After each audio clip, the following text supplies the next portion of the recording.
गोविंद मेरो है गोपाल मेरो है, गोविंद मेरो है गोपाल मेरो है। श्री राधा रमण नंदलाल मेरो है, श्री राधा रमण नंदलाल मेरो है, गोविंद मेरो है गोपाल मेरो है, गोविंद मेरो है गोपाल मेरो है।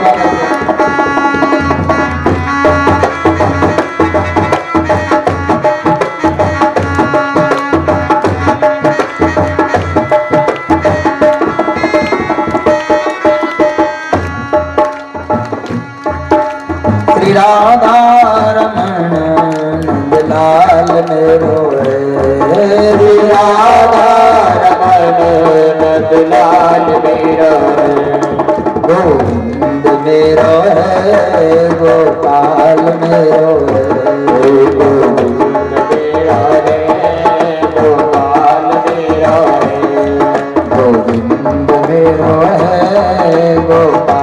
मेरो है, गोविंद मेरो है गोपाल मेरो है, श्री राधा रमण नंदलाल मेरो है, श्री राधा रमण नंदलाल मेरो है, गोविंद मेरो है गोपाल मेरो है, गोविंद मेरो है गोपाल मेरो है।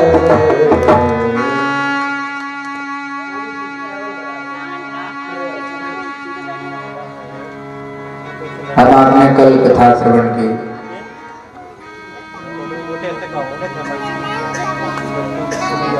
भीष्म पितामह का बड़ा ही पावन प्रसंग हम आपने श्रवण किया। भक्त्या तुष्य केवलम परमया भक्ति प्रियो माधव,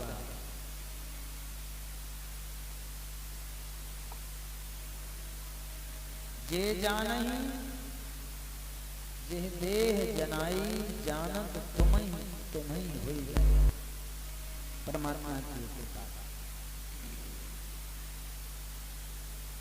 भीष्म पितामह ने जो पांडवों को मारने के लिए 5 बाण उठाए हैं और कन्हैया ने पांडवों को बचाने का जो बीड़ा उठाया है, ये दोनों पावन प्रसंग हम आपने कल श्रवण किए।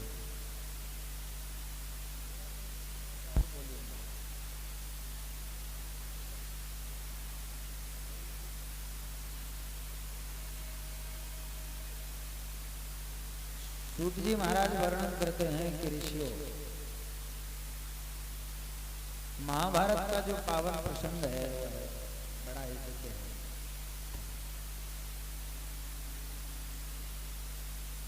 जब कौरवों का दुर्योधन आदि जब कोई नहीं बचे, अश्वत्थामा ने पांडवों के 5 पुत्रों को सोता हुआ मार डाला, और जब मारा है तो द्रौपदी को पता चला। माता शिशूनां निधनं श्रुतानां वीरेष्वतो वीरगतिं गतेषु भ्रकोदरा बद्ध गदा विमर्शा भग्नोरुदंडे धृतराष्ट्रपुत्रे। 5 बेटा जिस माँ के मर गए हों उसको जरा विचार करेंगे, उसके हृदय पर क्या बीत रही होगी। रोने लगी, चिल्लाने लगी, चीखने लगी द्रौपदी। पांडवों ने आवाज सुनी, कन्हैया, ऐसे लगता है जैसे द्रौपदी बहुत दुख में है। दौड़ करके अर्जुन आए, पांचों पांडवों ने पूछा देवी क्या हो गया? सामने देखा तो बिस्तर महाराज खून से लथपथ है, पांचों के पांच बेटों के धड़ पड़े हुए हैं और सिर काट करके अश्वत्थामा ले गया। दुर्योधन के पास में लेकर के गया और पहुंच गया। दुर्योधन से कहा कि दुर्योधन देखो मैंने अपना वचन पूरा किया, मैंने तुमसे कहा था कि मैं पांचों पांडवों को मार के लाऊंगा, ये मैं लाया कि नहीं? सूत जी कहते हैं कि महाराज जब ये दुर्योधन ने देखा तो दुर्योधन ने कहा कि अश्वत्थामा तुम पांडवों को मार करके यदि लाए हो तो सबसे पहले मुझे भीम का सिर ला करके दो। भीम का क्यों? क्योंकि सबसे मेरे ज्यादा भाइयों का वध भीम ने किया है। लेकिन जब रात के अंधेरे में वो बड़े बेटे का सिर उठा करके अश्वत्थामा ने और दुर्योधन के हाथ में सौंपा, दुर्योधन ने उस सिर को ऐसे मसल दिया जैसे बालक गुब्बारे को मसल देता है, तुरंत वह नष्ट हो गया बड़े बेटे का सिर। सूत जी कहते हैं कि दुर्योधन तुरंत समझ गया। दुर्योधन ने कहा अश्वत्थामा ये भीम का सिर नहीं हो सकता है, और मुझे दिखाओ ये चारों सिर और किस किस के हैं। और जैसे ही चारों बेटों के सिर और देखे महाराज तो दुर्योधन की आंखों से आंसू गिरने लगे।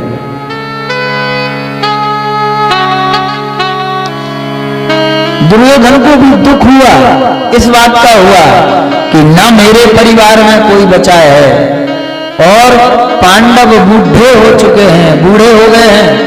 अब पांडवों के सिर्फ 5 बेटा बचे थे महाभारत के युद्ध से, वो भी मारे गए। अब इस राज सिंहासन पर बैठने वाला उत्तराधिकारी ना कौरवों में कोई बचा है और ना पांडवों में कोई शेष रहा है, इसलिए दुर्योधन को बड़ा कष्ट हुआ और दुर्योधन रोने लगा। अश्वत्थामा ने कहा कि दुर्योधन क्या हुआ? बोले तुमने हमारे कुल खानदान का नाश कर दिया है। अश्वत्थामा तुमने पांडवों का नहीं अभी तो हमारे भतीजों का वध किया है। अब तुम्हें पांडव पागलों की भांति ढूंढते हुए यहाँ आएंगे, जितने जल्दी हो सके तुम यहाँ से भाग जाओ, मेरा समय आ गया है। यमराज मुझे लेने के लिए आ रहे हैं, जाओ। सूत जी महाराज कहते हैं कि ऋषियों जब इस प्रकार से अश्वत्थामा को डर लगा तो दौड़ गया, भाग गया अश्वत्थामा। लेकिन जब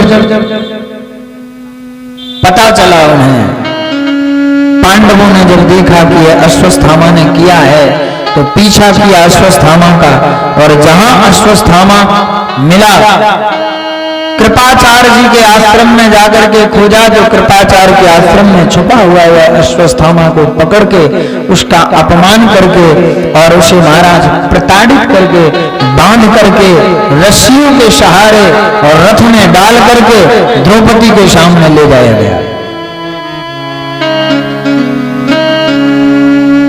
यदा शरण्यात् मनान् मोक्षात् श्रांत बाजिना, ब्रह्मास्त्र चलाया अश्वत्थामा ने पांडवों के ऊपर मारने के लिए ऋषियों, लेकिन ब्रह्मास्त्र चलाया तो है लेकिन परमात्मा जहां खुद बैठे हों वहां ब्रह्मास्त्र क्या बिगाड़ेगा। अर्जुन ने भी इधर से ब्रह्मास्त्र चला दिया, दोनों ब्रह्मास्त्र आपस में टकराए, महात्मा की कृपा से टकराने से बचा लिया गया। अपितु अर्जुन ने तो ब्रह्मास्त्र को वापस कर लिया पर ऋषियों, लेकिन अश्वत्थामा को लौटाना नहीं आता है, शक्ति चलाना। मुंह से पानी निकालना, हाथ से पत्थर को छोड़ देना हमारे बस में है, लेकिन छोड़ने के बाद वापस लेना हमारे बस के बाहर है। ऐसी वाणी बोलिए मन का आपा होए, और को शीतल करो आपहु शीतल हो। हमेशा वाणी ऐसी बोलना चाहिए कि जो हमें खुद को अच्छी लग रही हो। ईर्षा भाव और बुराई ये संसार के नियम हैं। बाबा वर्णन करते हैं कि कंचन तजना सहज है, सहज क्रिया का नेह, मान बढ़ाई ईर्षा दुर्लभ तजना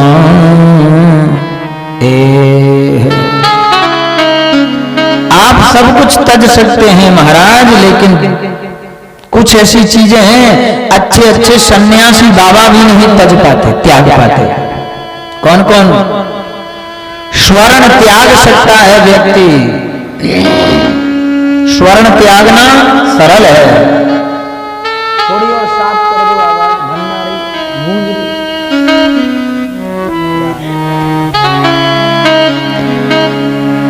स्वर्ण त्याग सकता है वो व्यक्ति, पत्नी को त्याग सकता है,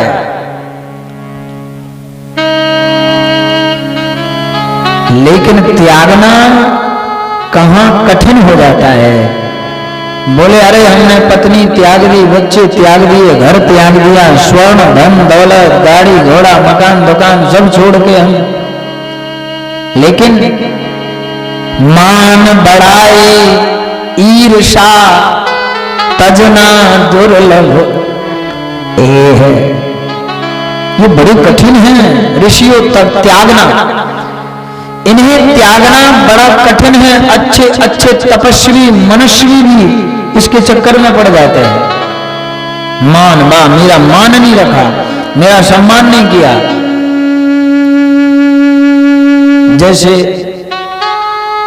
एक बहुत अच्छी कथा है, रामायण की कथा है।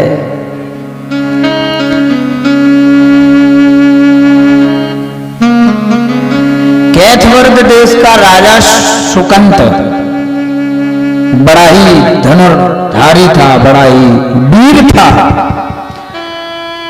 बड़ा लड़ने में माहिर था, ताकत बहुत थी, इसके पास सेना भी बहुत थी।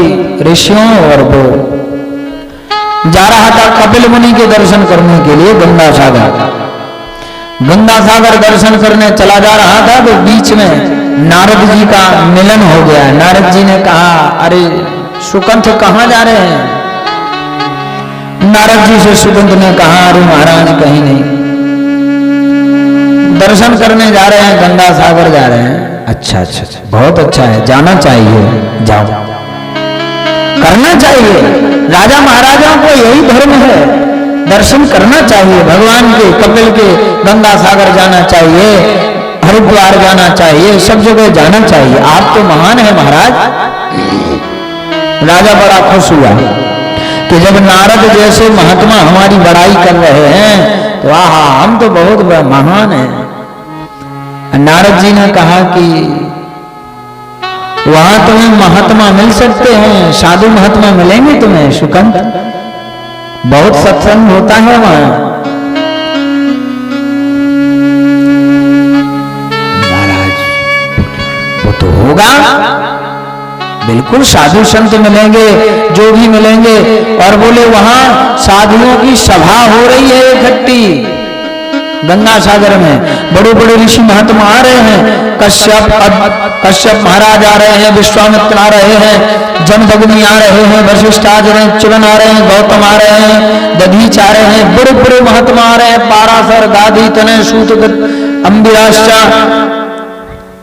नारद जी ने जब कहा कि बड़े बड़े महात्मा आ रहे हैं, महाराज राजा बोला कि हाँ महाराज आएंगे, तो उसी सभा में तो हम जा रहे हैं।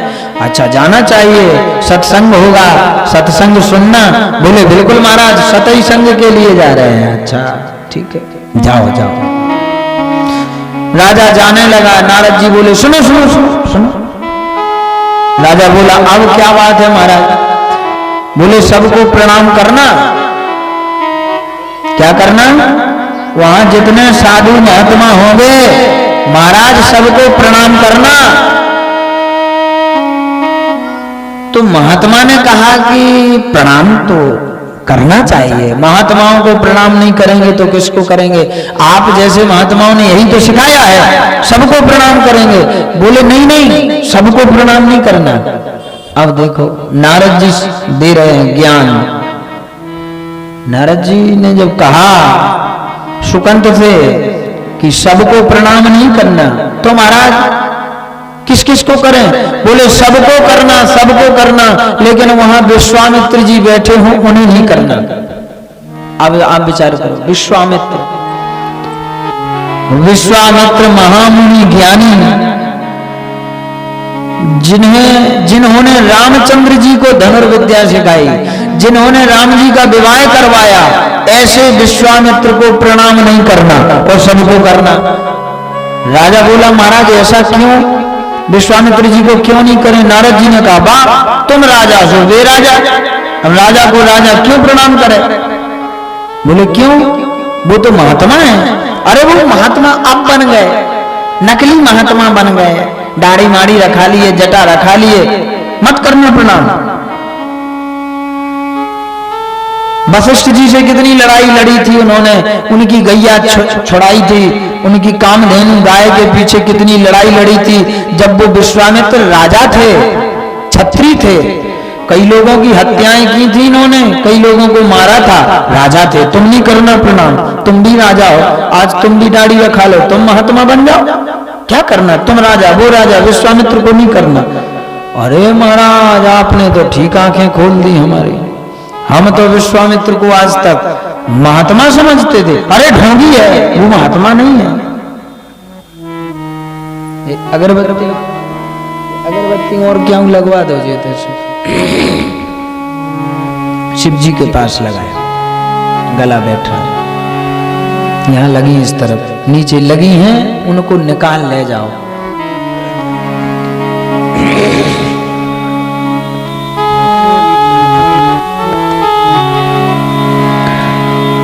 सुकंत ने कहा कि जैसी आज्ञा महाराज, आपने हमारी आंखें खोल दी, हम नहीं करेंगे प्रणाम।